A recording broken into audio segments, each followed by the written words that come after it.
ఓం శ్రీ గురుభ్యో నమః. ఓం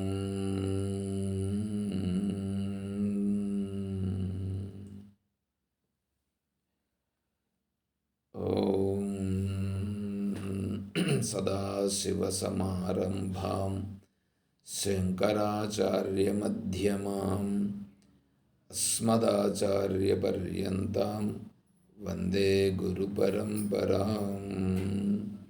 ఓం సహనావవతు సహనౌ భునక్తు సహ వీర్యం కరవావహై తేజస్వినావధీతమస్తు మా విద్విషావహై. ఓం శాంతి శాంతి శాంతి. హరి ఓం తత్సత్. పరిపూర్ణ పరబ్రహ్మస్వరూపులకు ప్రియాత్మ బంధువులారా, ఓం.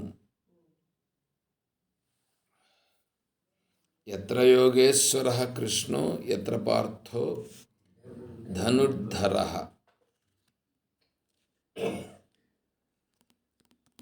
తత్ర శ్రీ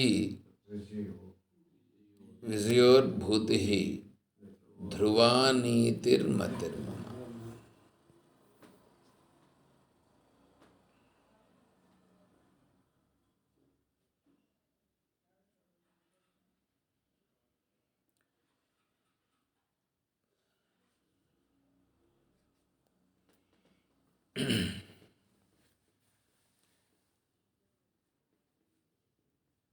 శ్లోకం చెప్పాలంటే కొద్దిగా ఫౌండేషన్ ఉండాల్సి ఉంటుంది. కర్మ, భక్తి, జ్ఞానం. కర్మ అంటే ఏమో తెలియాలి, భక్తి అంటే ఏమో తెలియాలి, జ్ఞానం అంటే ఏమో తెలియాలి.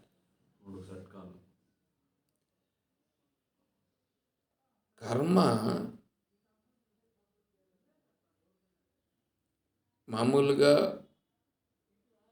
మనం చేస్తుంటామే, ఇదంతా కర్మ.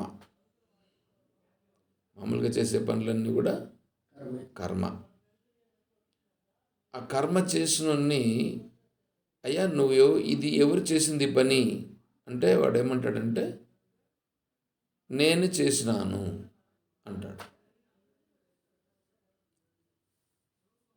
ఇప్పుడు మిమ్మల్ని ఆశ్రమానికి రావాలని మీరు అనుకుని వచ్చినారా, లేదా ఎట్లా జరిగింది అని అడిగామని అనుకోండి, మీరేమంటారు? ఆశ్రమానికి అనుకొని ఎవరు వచ్చినారు?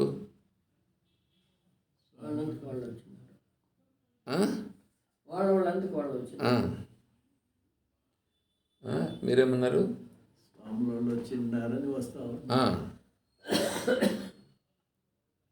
అంటే మీ అంతటికి మీరు ఇప్పుడు ఏంటంటే నేను వచ్చినాను అని మీరు అంటున్నారా లేదా?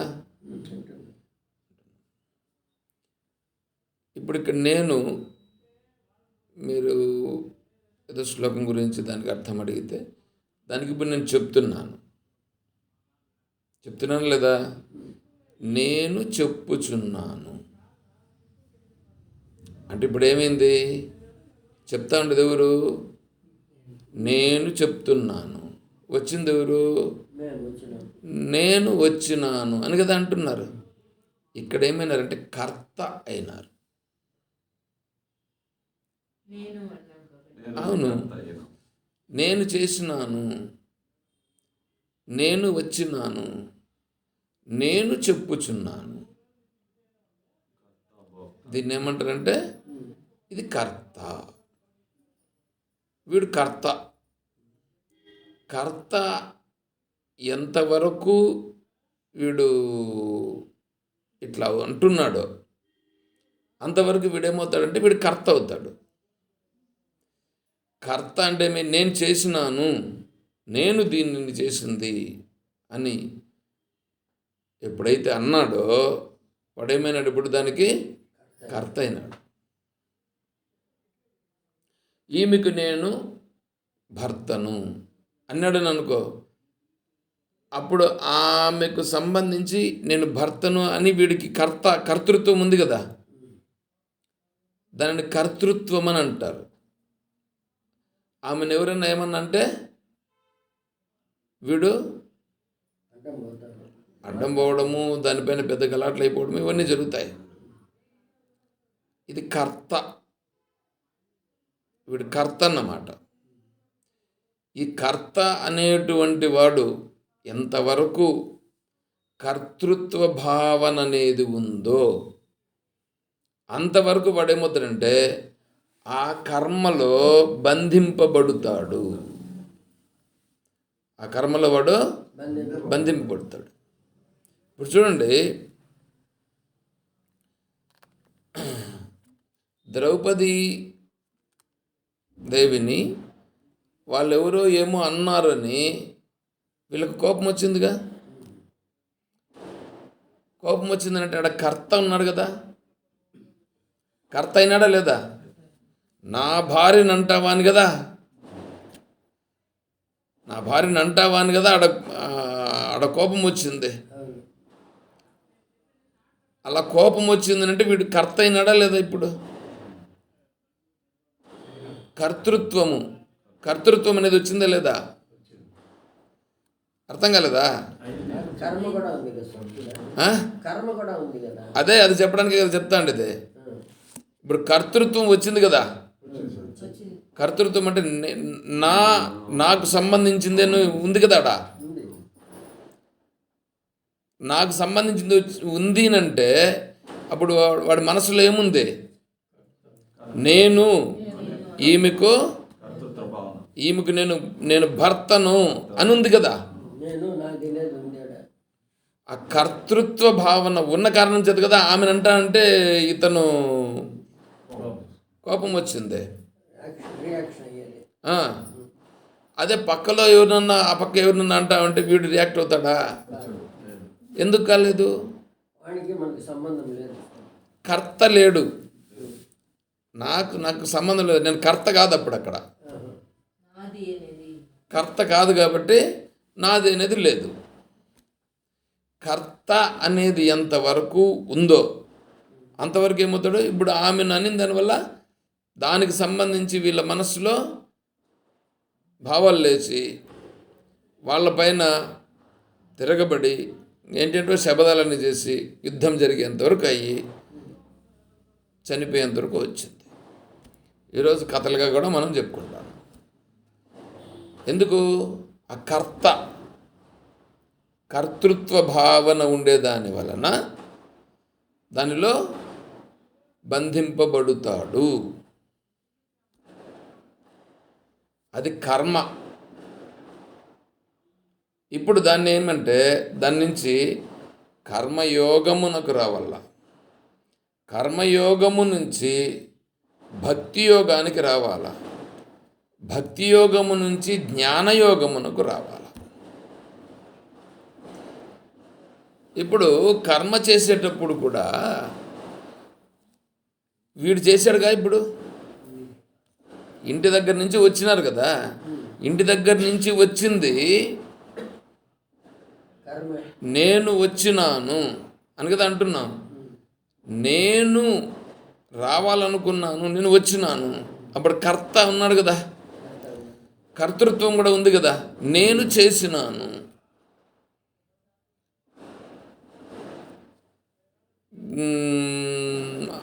అక్కడ ఏదో ఒకటి చేస్తున్నారు. ఇప్పుడు దీపారాధన చేస్తున్నారు. ఆ దీపారాధన ఏంది ఇట్లా చేసినారే అని అనండి, ఏమొస్తుంది అప్పుడు?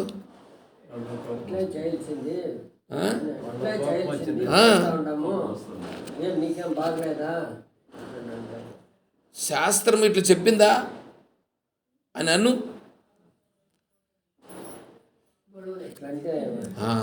ఎందుకు గొడవలు కావాలా? గొడవలు ఎందుకు కావాలా? ఎందుకు అవుతుంది చెప్పండి గొడవలు? నువ్వు శాస్త్రాన్ని గురించి మాట్లాడుతూ ఉండవే, నీకు మీ శాస్త్రంలో ఇది లేదా, మా శాస్త్రంలో ఉంది, మేము చేస్తూ ఉన్నాము అంటే అదంటాండది ఎవరు? ఇక్కడ ఉండేవాళ్ళు అంటారు. అది కర్తృత్వంగా ఉండేవాళ్ళు అంటారు అన్నమాట. అంటే ఆ కర్తృత్వం ఉన్నది కదా, అక్కడ కర్త ఉన్నాడు కదా. నేను ఈ పని చేస్తూ ఉంటే దీనిని మీరు ఆక్షేపిస్తారా అనేవాడు ఒకడు ఉన్నాడు కదా. ఉన్నాడు. ఆ ఉండేవాడు దానికి రియాక్ట్ అవుతాడు. అది లేకపోతే కొంతమంది ఇప్పుడు ఎట్లుంటారంటే చూసుకొని గమనం అయిపోతారు. మాకెందుకులే, ఆయనేమో అనుకుంటాడు, వీళ్ళేమో అనుకుంటారు, నాకెందుకు, మేమేదో వచ్చినామా దేవుని చూసుకున్నామా పోతాండమ్మా. ఆడేమన్నా అన్నేమని అనుకోండి, వాళ్ళు ఏమన్నా అన్నారని అనుకోండి, ఈ మధ్యలో ఉండేవాళ్ళు ఏమంటారు తెలుసా? మధ్యలో ఉండేవాళ్ళు ఏమంటారంటే, మేము దేవుని చూసేదానికి వస్తే వీళ్ళు ఎందు ఏడోట్లు కొట్లాడుకుంటుంటారే అంటారు. అంటే వీడు వీడేమన్నా కర్త కదా, వీళ్ళ పార్టీలో చేరలే, ఈ పార్టీలో చేరకపోయినా వీడేమంటున్నాడు, వీడు ఈ తలకాయ నొప్పి మాకెందుకు అని అంటున్నాడు. అంటే దానిని చూడలేక వినలేక ఈ కర్త అనేటువంటి వాడు ఇది నాకు ఒక ఇబ్బంది అయిపోయింది అని వీడు దూరంగా వస్తాడు. దానిలో దూరలేక, దాని గురించి తెలియక, తెలిసి కాదు వాడు అంటాండది. వీడు ఇప్పుడు దాంట్లోనే చేరలేదు, దీంట్లోనే చేరలేదు, కానీ పైగా రెండింటిలో నుంచి నాకు తలకాయ నొప్పిగా ఉంది, ఇదంతా ఎందుకు గోడ రవ్వరా నాయన అని చెప్పి వీడు దూరంగా పోతాడు. మేము దేవునికి నమస్కారం పెట్టినామని పెట్టుకోవాలని వచ్చినామని నమస్కారం పెట్టుకొని వచ్చేస్తాం. జ్ఞాని కూడా సేమ్ అలాగే ఉంటాడు. జ్ఞాని కూడా ఎట్లా ఉంటాడంటే, వీళ్ళతోనూ నాకొద్దు, వాళ్ళతోనూ నాకొద్దు. ఎందుకు? నాకు ఎవరికి సంబంధం లేదు, నా పని నాది. కర్తృత్వము లేదు. జ్ఞానికి కర్తృత్వము లేదు. కర్తృత్వం లేదని అంటే అప్పుడేం తెలిసినా, అప్పుడు ఈడ చేస్తూ ఉండరే, ఈ చేస్తూ ఉండేవాడు అతను చేయలేదు, ఈడ అంటా ఉండడే వీడు అట్లా అనలేదు, అనిపించింది ప్రకృతి, ఇక్కడ అనిపించి చేపిస్తూ ఉండేది ప్రకృతి. అంటే ఇక్కడ గుణములు చేస్తున్నాయి, అక్కడ గుణములు చేస్తున్నాయి. వీడేమన్నా మాట్లాడితే వీడంటా ఉండేది కూడా గుణములే అంటున్నాయి. ప్రకృతిలో ఉండే గుణాలు సత్వగుణం, రజగుణం, తమోగుణం ఉన్నాయి కదా, ఈ గుణాలు అంటున్నాయి. అక్కడ కూడా అంటా ఉండేది ఆ గుణములే అంటున్నాయి. కర్తను చూడు ఎవరు? జ్ఞాని. జ్ఞాని కర్తను చూడడు, గుణములను చూస్తాడు. గుణములు చేపిస్తున్నాయి. ప్రకృతే క్రియమాణాని గుణై కర్మాణి సర్వశః. ఇప్పుడు మీరు ఇంటి దగ్గర నుంచి మీరు రాలేదు, మీ కర్మరూపంగా ఉండే గుణము నడిపించి తీసుకొచ్చింది. గుణము తీసుకొచ్చిందే కానీ మీరు రాలేదు అని జ్ఞాని అంటాడు. అజ్ఞానిగా ఉండేవాడు ఏమంటాడు? నేను వచ్చినాను అని అంటాడు, వాడు కర్త అవుతాడు. జ్ఞానిగా ఉండేవాడు ఇది ఇట్లా జరగాల్సింది జరుగుతూ ఉంది. ఇంకో మాట, ఉడిదురు కొట్లాడుకుంటూ ఉంటారు బజార్లో, అట్లా కొట్లాడుతూ ఉంటారు. మనం ఆ రూట్లో పోతాము, చూస్తాము, అట్లా నిలబడి చూసి మనం మాకేం కొట్లాట మనకు తెలియదు, మనం గమ్మున వెళ్ళిపోతాం, మనకెందుకు లేనేసి. ఇట్లా వెళ్ళిపోయినాడు జ్ఞానే. అప్పుడు అజ్ఞానం అయ్యే కదా వీడితోనూ మాట్లాడకుండా వాడితోనూ మాట్లాడకుండా ఈ గొడవ నాకెందుకురా నాయన అని చెప్పి పోయినాడు. నేనేమన్నాను? ఈ అజ్ఞాని లాగానే ఉంటాడు జ్ఞాని అని కూడా అన్నాను లేదా? జ్ఞాని పట్టించుకోడు, అజ్ఞాని కూడా పట్టించుకోడు. ఇంకా వీళ్ళు ఏం చేస్తారు తెలిసిన, ఇప్పుడు ఈ అజ్ఞానులుగా ఉండేవాళ్ళు ఫోన్ ఎత్తుకొని వీడియోలు తీస్తారు. ఆడపోయి కొట్లాడుకోవద్దంటారు అని చెప్పి ఏదో విడదీయాల్సింది పోయి వీడింకా వీడియోలు తీసి దాన్ని సంతోషపడుతుంటాడు. అంటే ఇంకా గుణములు ఇంకా ఎంత కురికిపోయినాడు చూసుకో. అది అజ్ఞాని యొక్క స్థితి. వాటిలో అజ్ఞానం ఉంది అంటే నాకెందుకు అని పోయేటట్లుగా అది తమో గుణం. విశుద్ధ సత్వం అంటే సత్వగుణము కూడా లేనివాడు, అంటే రజోగుణము లేదు, తమో గుణము లేదు, సత్వగుణం కూడా లేదు. అట్లాంటి వాడు ఏం చేస్తాడు? అతను వీడుండేది జరుగుతూ ఉండేది వాడు అనట్లేదు, వీడు అనట్లేదు, వీడి వెనకాలండే కర్మ, వాడి వెనకాలండే కర్మ, ఆ గుణము ఈ గుణము రెండు నడిపిస్తున్నాయి. వీడి మధ్యలో ఏమీ చెయ్యుటలేదు అని చూస్తాడు జ్ఞాని. ఏమన్నా అర్థమవుతుందా? ఇప్పుడు అది జరిగే విషయంలో జ్ఞాని ఒక రకంగా యోచన చేస్తే ఇంకొకడు ఇంకో రకంగా యోచన చేస్తాడు. జ్ఞాని ఆ రకంగా ఎందుకు యోచన చేస్తాడు? జ్ఞాని ఆ రకంగా యోచన చేస్తాడా? తత్వం తెలుసు కాబట్టి. జ్ఞాని తత్వం తెలుసు, ఇది ఎందుకు ఇట్లా జరుగుతూ ఉంది అనేది జ్ఞానికి తెలుసు. అందువలన తత్వస్వరూపుడుగా ఉంటాడు. తత్వమాధ్యాత్మికం దృష్ట్వా తత్వదృష్ట్వాతు బాహ్యతః తత్వీభూతస్తదా రామః తత్వాద ప్రచితో భవేత్. జ్ఞానిగా ఉండేటువంటి మహానుభావుడు తత్వము, ఇక్కడ తత్వం తెలుసు, బయట తత్వము తెలుసు, రెండింటిని గురించి తత్వం తెలుసు. ఎందుకు ఇలా జరుగుతూ ఉంది, ఇక్కడ ఎందుకు ఇలా జరుగుతుంది అనేది రెండు తెలుసు. అందువల్ల ఏం చేస్తాడు? అతను చూస్తూ ఉంటాడు, చూస్తూ ఉంటాడు అంతే. ఎందుకు జరుగుతుంది అంతే. దాన్ని జరగాలి అని అనడు, జరగకూడదు అని కూడా అనడు. అది జ్ఞాని స్థితి. ఆ స్థితికి జ్ఞాని వచ్చినాడంటే ఈ మధ్యలో ఎన్ని దాటుకొని రావాలో తెలిసిన కర్మ ఉందే, ఆ కర్మ నుంచి కర్మయోగానికి రావాల, కర్మయోగము నుండి భక్తి యోగానికి రావాల, భక్తి యోగము నుండి జ్ఞానయోగమునకు రావాలా. అంటే ఇవన్నీ అర్థం కావాలా. ఇప్పుడు అతనికి బాగా తత్వం అనేది తెలుస్తుంది. ఈ తత్వము తెలిసినటువంటి వాడు, ఈ తత్వము తెలిసినవాడు అప్పుడు వాడికి ఇవన్నీ జరుగుతూ ఉండే చూస్తూ ఉన్నాడు కదా. అప్పుడు వాడి శరీరం ఉందే, దానిని వర్ణిస్తున్నారు ఇప్పుడు ఇక్కడ. ఇప్పుడు నీ యందు శరీరం ఉందా? జ్ఞానేంద్రియాలు కర్మేంద్రియాలు ఉన్నాయా? మనస్సు ఉందా? బుద్ధి ఉందా? జీవుడు ఉన్నాడా? ఆత్మ ఉందా? వీటికంటే వేరేగా ఇంక ఈ ప్రపంచంలో ఏమైనా ఉందా సృష్టిలో? అంటే అన్నీ ఇక్కడే ఉన్నాయిగా. ఆ వాటితో ఇవన్నీ ఎందుకు ఇక్కడ ఇలా ఉన్నాయి, వీటితో నేను ఎలా చెయ్యాలి అనేటువంటిది స్పష్టంగా తెలిసినవాడు జ్ఞాని. తత్వం తెలిసినవాడు జ్ఞాని, అలా తెలియనివాడు అజ్ఞాని. అట్లా తెలిసినవాడు ఎక్కడున్నా ఉంటే అక్కడంతా ఎలా ఉంటుంది?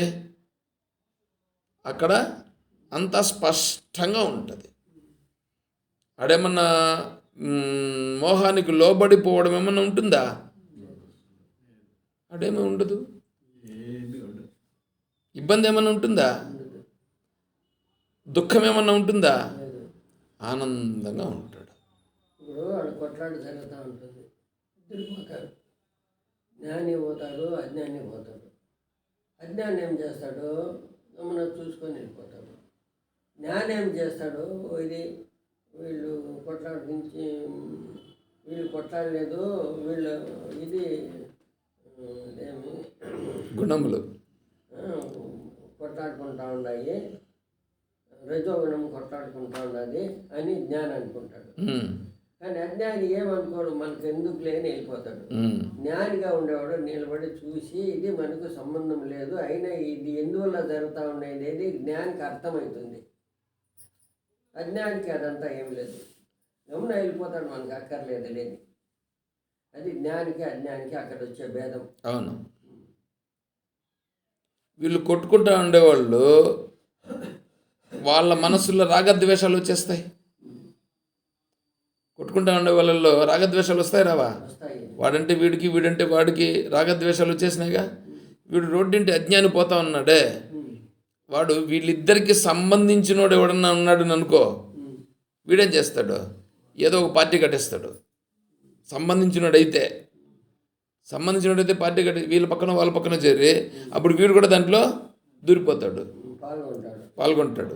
ఒకవేళ వీళ్ళిద్దరికీ సంబంధం లేనివాడని అనుకో, వాళ్ళు మధ్యలో ఉండి వీని లాగినారు అని అనుకో, లాగితే కూడా వీడేం చేస్తాడంటే వీడి నుంచి వీడికి ఏమి ప్రయోజనం వస్తుందా అని చూస్తాడు.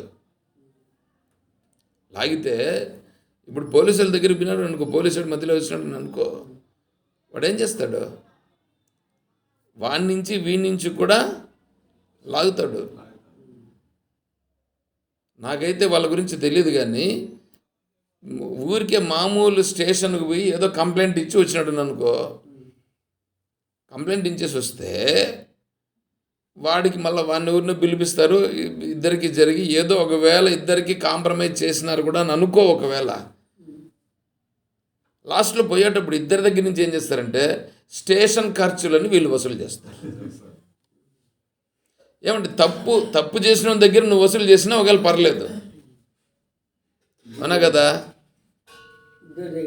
ఇద్దరు తప్పు చేసిన దగ్గర ఎక్కువ వసూలు చేస్తారు, ఈ తప్పు చేయకుండా ఉండే వాళ్ళ దగ్గర వీడు స్టేషన్ ఖర్చులు అని చెప్పి వసూలు చేస్తారు.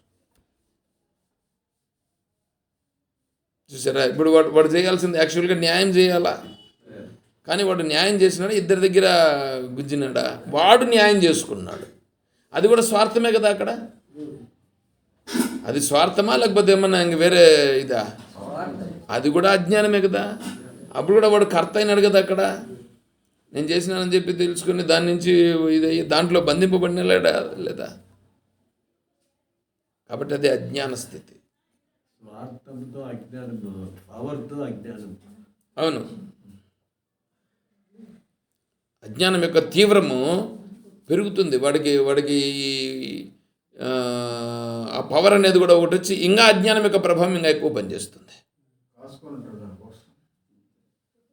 వాళ్ళు ఉద్యోగం చేసేదానికి నారాయణ వద్దు, కానీ ఆ ఉద్యోగాన్ని ఉద్యోగంగా చేయట్లే వాళ్ళు, దాన్ని వాళ్లకు అనుగుణంగా మలుచుకుంటున్నారు. ఇదంతా గుణం యొక్క ప్రభావం. కానీ ఉద్యోగి 5 కేజీలు బియ్యం కావాలంటే నేను ఫలానా ఉద్యోగిని, నాకు తక్కువ ఇవ్వండి. స్టేషన్కి వచ్చిన వాళ్ళు కాంప్రమైజ్ చేస్తే రికార్డ్ కేసు రికార్డ్ చేసేదానికి పేపర్ లేదు, నువ్వు పేపర్ తీసుకుంటా, నువ్వు బాక్స్ కార్బన్ పేపర్ తీసుకుంటా, ఇద్దరిని పంపిస్తా, వాడు వస్తాడు వీడు వస్తాడు. ఇట్లా ఇది స్వార్థం కదా, ఇది అజ్ఞానం కదా. అదే జ్ఞానం అయితే ఆ గుణము ఈ గుణము జరిగిపోతూ ఉంది. నాకెందుకు? ఒకవేళ ఈ జ్ఞానాన్ని ఎత్తుకొని పోలీస్ స్టేషన్లో పెట్టినారని అనుకో, అప్పుడు కూడా చెల్లించడు. అప్పుడు కూడా ఎలా ఉంటాడు? నేను కర్తను కాదు, నేను దీనికి కర్తను నేను కాదు. దీనికి కర్తలు ఎవరు? గుణములు కర్త. గుణములు కర్త, గుణములు చేపిస్తున్నాయి, నేను కాదు అని అని చూస్తూ ఉంటాడు. ఎంత ఎంత ఎంత ఇది ఉండల్లా, అర్థమవుతుందా? ఇప్పుడు ఆ స్థితిని చెప్తున్నారు. ఇప్పుడు ఇక్కడ వాడి యొక్క జ్ఞానేంద్రియములే గుర్రములు, జ్ఞానేంద్రియాలే జ్ఞానిని వర్ణిస్తున్నారు అక్కడ. జ్ఞానేంద్రియాలే గుర్రాలు, ఆ గుర్రాలకు ఉండే కళ్ళమే మనస్. ఆ గుర్రాలు ఎట్లుండాయి? తెల్లని గుర్రాలు. తెల్లగా ఉన్నాయంటే సత్వగుణంతో ఉన్నాయి. సత్వగుణంతో ఉండే జ్ఞానేంద్రియములే గుర్రములు. మనస్సే కళ్ళెం. ఆ గుర్రాలను నిలబెడుతుంది. కళ్ళెం వేసి లాగితే గుర్రం పోతుంది ముందుకే. ముందుకు పోయాలి. పోదు, ఆగితే నిలిచిపోదు. కదా, కంట్రోల్లో ఉంటుంది. ఏమండి, దీన్ని కంట్రోల్లో పెట్టాలన్నా కంట్రోల్ లేకుండా ఇచ్చిపెట్టాలనా? కంట్రోల్లో పెట్టాలి కదా. అది కంట్రోల్లో ఉంటే ఉంటుంది, ఉండకపోతే పోతుంది అని చెప్తే ఎవరైనా చెప్తే దాన్ని ఎట్లా అంటారండి? కంట్రోల్ లేకపోతే నాటికంటే అడిగి లాక్కొని వెళ్ళిపోతుంది. చెప్పేవాళ్ళు అట్లా చెప్తా ఉంటే, అట్లా చెప్తే అజ్ఞాననామం. తప్పు. నిన్న చెప్పినారు అట్లని. నేను విని నేను దాన్ని ఖండిస్తే అక్కడ ఎట్లుంటుందంటే వేరే విధంగా వస్తుంది. ఇంద్రియాలు మన వశంలో ఉంచుకోవాలి. ఇంద్రియాలను మన వశంలో ఉంచుకోవాలని భగవద్గీత చెప్తా ఉంది. ఇంద్రియాలు మన వశంలో ఎట్లుంటాయి అంటే ఏం మాట్లాడాలి? ఇంకెందుకు మనిషిగా పుట్టిండేది చెప్పండి. కాబట్టి ఈ ఇంద్రియములను తన వశంలో పెట్టుకోవాలంటే మనస్సు బాగుండాల. మనస్సు బాగా అంటే కళ్ళెం బాగా ఉంటే, ఆ గుర్రానికి కట్టిండే కళ్ళెం బాగుంటే ఆ కళ్ళెం ఇట్లా పట్టి లాగితే ఆగుతుంది. లాగేవాడు ఎట్లా ఉండాలా? లాగేవాడు గుర్రాలను నిలగట్టేవాడుగా ఉండాలా. నిలగట్టేవాడుగా బాగా బలంగా ఉండాలా. బలంగా ఉంటే గుర్రాలను పట్టి లాగుతాడు. ఎట్లా అదుపు చేయగలుగుతాడు. లేకపోతే ఆ గుర్రాలు ఏం చేస్తాయి? ఈవిడు పీలగా ఉన్నాడని అనుకో, ఆ గుర్రాలు ఏమో బాగా బలిసి ఉన్నాయని అనుకో, వీని లాక్కొని వెళ్ళిపోతా ఉంటాయి. వీడు ఇట్లా అంటా ఉంటే కూడా అది పెద్ద లెక్క లేకుండా వెళ్ళిపోతూ ఉంటాయి. ఈ ఆవులు చిన్నప్పుడు పట్టుకొని పోయేవాడిని. ఆవులు పట్టుకొని పోతే చిన్నపిల్లోడు దాన్ని ఏం లాగగలుగుతాడు? వీడు పట్టుకొని ఉంటే కూడా అది ఇట్లా లాక్కొని పోతా ఉంటుంది. వీడు లాగితే అట్లా లాగినట్లుగా ఉంటుంది. మళ్ళీ దాని పట్టుకు అది పోతూ ఉంటుంది. వీడేం చేయాలి? పట్టుకొని అది లాక్కొని పోతాను దాన్ని అనుకుంటూ పోతుంటాడు. అంతే కదా. ఈ చిన్న దూడలు ఉంటాయి, వాటికి ముక్కు కొట్టకుండా ఉన్నప్పుడు దానికి ఇది వేస్తారు, ముంజంబరం వేస్తారు. అది వేసినప్పుడు దాన్ని తాడు పట్టుకొని ఇట్లా లాగినానికి పెద్దోళ్ళు కూడా ఏం చేస్తుంది? అదే లాక్కొని పోతూ ఉంటుంది.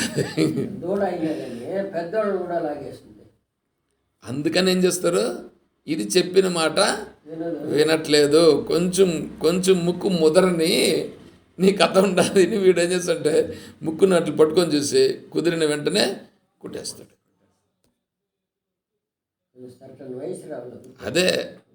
అదే కొంచెం ముదిరిన తర్వాత దాన్ని కుడతారు కదా. అట్లాగే ఈ ఇంద్రియాలను కూడా ఏం చేయాలా? మన అదుపులో పెట్టుకోవాలా. మన అదుపులో పెట్టాలనంటే కళ్ళెం బాగుండాలా, మనస్సు బాగా ఉండాలా. మనస్సు ఎవరి కంట్రోల్లో ఉండాలా? బుద్ధి కంట్రోల్లో ఉండాలా. మనసు బుద్ధి కంట్రోల్లో ఉండాలి కదా. ఆ బుద్ధి ఎట్లా ఉండాలా? బుద్ధి వివేకమైంది ఉండాలా. బుద్ధి నేనిప్పుడు ఇట్లా చేయాలనా అట్లా చేయాలనా, నేను కర్మ చేయాలనా జ్ఞానస్థితిలో సాక్షిగా ఉండాలనా? చూడండి, కర్మ చేయాలనా లేదా నేను సాక్షిగా ఉండాలనా? సాక్షిగా ఉండుట అంటే ఏమి? జరుగుతూ ఉంటాయి. దానికి వికారము చెందకుండా ఉండుట అంతే. సంబంధం లేదు. సాక్షిగా ఉండుట అనేది కావాల. చూడండి, అట్లా ఉండాలంటే వివేకం ఎంత ఇదిగా ఉండాల? బుద్ధి ఉండాల. బుద్ధి బాగా వివేకంగా ఉంటే, వివేకంగా అంటే దీని గురించి తెలియాలా, దాని గురించి తెలియాలా, వీని గురించి తెలియాలా, అన్నింటి గురించి తెలియాలి. అలా తెలిసినప్పుడు వాడు ఏం చేస్తుంటే ఇది ఎందుకు జరుగుతుంది, అది ఎందుకు జరుగుతుంది, వీడెందుకు ఇట్లున్నాడు అనేది తెలిసి ఇవంతా కూడా గుణముల చేత జరుగుచున్నది, నేను సాక్షిని అని ఉంటాడు. అది బుద్ధి, అది వివేకం. ఆ వివేకం అనేటువంటిదే బుద్ధి. వాడే ఇప్పుడు జీవుడు. ఇక్కడ వీని వెనకాల ఉంటాడు ఆత్మస్వరూపం. ఆ ఆత్మస్వరూపమే ఇప్పుడు ఇక్కడ యజమాని. ఎత్ర యోగేశ్వర కృష్ణ కదా యజమాని. యజమాని ఎవరు అక్కడ? అర్జునుడు. అర్జునుడు యజమాని అర్జునుడు. యజమాని అనేటువంటి వాడు ఆత్మస్వరూపము అర్జునుడు. ముందర కూర్చోండే శ్రీకృష్ణుడు బుద్ధి. బుద్ధి అంటే ఇక్కడ వివేకంతో కలిగినటువంటి వాడు. ముందర ఉన్నటువంటి ఆ కళ్ళు ముందే అది ఆ గుర్రాలు జ్ఞానేంద్రియాలు. ఆ శరీరం రథం ఉందే, ఆ రథమే ఈ శరీరం. ఇప్పుడు ఆ శరీరం పోతా ఉంది. ఇప్పుడు ఎవరు పోతా ఉన్నారు అక్కడ చెప్పండి? మనమే. మనం పోతా ఉన్నామా? అక్కడ కృష్ణుడు పోతా ఉన్నాడు అక్కడ. అందుకే చెప్పింది నేను. శ్లోకాన్ని అడిగినారు, శ్లోకాన్ని చెప్తాను. ఆ స్థితిలో గ్రహించాలి. జ్ఞాని పోతున్నాడంటే జ్ఞానం పోవట్లే. జ్ఞానేంద్రియాలు పోతూ ఉన్నాయి, పైన కర్మేంద్రియాలు పోతూ ఉన్నాయి, దానిపైన మనసు పనిచేస్తుంది, దానిపైన బుద్ధి పనిచేస్తుంది, వివేకమైన బుద్ధి పనిచేస్తుంది. బుద్ధి తర్వాత వెనకాల యజమాని ఉన్నాడు. ఇది పోతా ఉంది అంతే. ఎందుకు పోతుందో పోతా ఉంది. ఆడ కర్మ అనేది లేదు, కర్తృత్వం అనేది లేదు. కర్తృత్వం లేదు, నేను చేస్తున్నాను లేదు. నేను చేస్తున్నాను అనేవాడు లేడాడ. అట్లా ఉండే ప్రదేశంలో ఏముంటుందంటే అంతా విజయమే ఉంటుంది. ఏం జరిగితే ఏముంది, ఏమన్నా జరుపుకోనిలే, ఎట్లన్నా జరుపుకోనిలే. ధ్రువ నీతి. అక్కడేముంటుంది? ఇంకా నీతి ఉంటుంది, ధర్మం ఉంటుంది. అక్కడ ఎప్పుడు విజయం ఉంటుంది, ఎప్పుడు లోబడిపోవటం అనేటువంటిది ఉండదు. అది విషయం.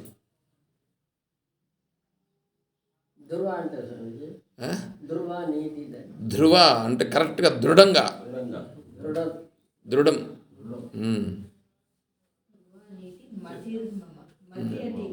మతి అంటే ఆయన చెప్తున్నాడు, సంజయుడు చెప్తున్నాడు నా అభిప్రాయం ఇది అని. సంజయుని యొక్క అభిప్రాయం చెప్పాడు. అది నా అభిప్రాయం ప్రకారము అక్కడ ఉండేది జ్ఞాని. జ్ఞాని ఉండే ప్రదేశంలో ఏమి వికారాలు ఉండవు. అది దాని అర్థం. దాని అర్థం ఊరికే పైకి చెప్పాను, కొద్దిగా మీరు అడిగినారు కాబట్టి. కర్మ అంటేనే తెలియాల, కర్తృత్వం అంటే తెలియాల, కర్తృత్వం లేకపోవడం అంటే తెలియాలి. అందుకే మధ్యలో కొన్ని చెప్పినాను కదా, ఇవన్నీ దాటుకొని పోతే, గేట్లు దాటుకొని పోతే అప్పుడు తెలుస్తాయి అవి. కర్మ చేసుకుంటూ ఎందుకు కర్మ చేస్తున్నామో తెలియకుండా, అది కర్మనా కాదా, ఇది ఎందుకు చేస్తున్నాం అనేది కూడా తెలియకుండా, ఏమో పైగా అదే గొప్పదని చేసుకుంటూ ఉంటే కర్మలో పడి బంధింపబడికి ఏమవుతుందని చెప్పండి. అక్కడి నుంచి బయటపడాలని తెలుసుకుంటూ ఉండేది మనం. అదే తెలుసుకోవాల్సింది. సరే మరి, ఏమన్నా కొద్దిగా అర్థమైందా?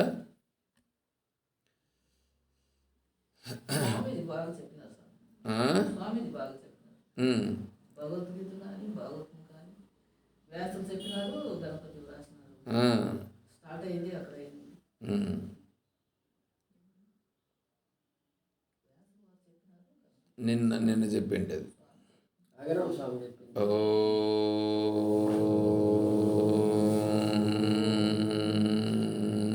తత్సత్.